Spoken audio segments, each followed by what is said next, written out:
Hey everybody, I'm Geno Reynolds from The Real Opinion. For the past few years, Liam Neeson has been part of a growing trend of older stars doing action films. These films have been labeled by some as Jerry action movies. The previews for Non-Stop made it look like it would be another one of those films.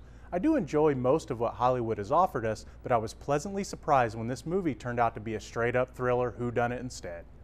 Bill Marks, played by Liam Neeson, is a United States Air Marshal about to board and do his job on a flight like every other one he has boarded, or so he thought.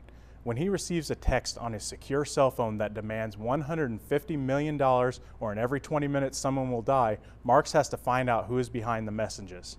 Things become more serious when the first passenger dies at the 20-minute mark, at the hand of Bill Marks.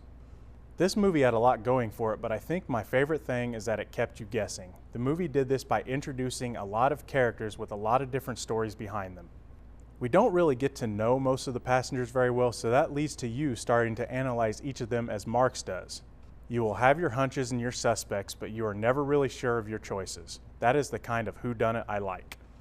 I like that they made Bill Marks a complicated character and not just a one-note wonder. We get to know him very well, which makes you question whether or not it could be him behind the hijacking.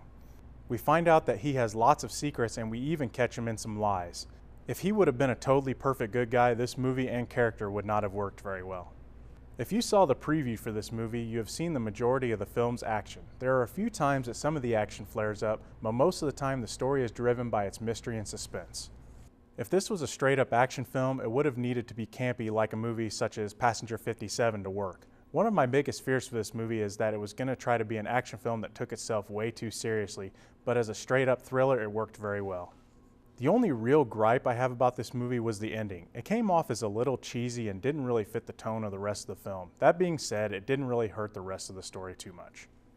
While I was ready for a fun Jerry action film, I was pleasantly surprised by this just being a mystery thriller. It keeps you guessing and gives you a lot to think about trying to figure out who the villain is. I had a lot of fun with this one, and I think you will too. But remember, it's only just one guy's opinion. I'm Geno Reynolds from The Real Opinion. Until next time.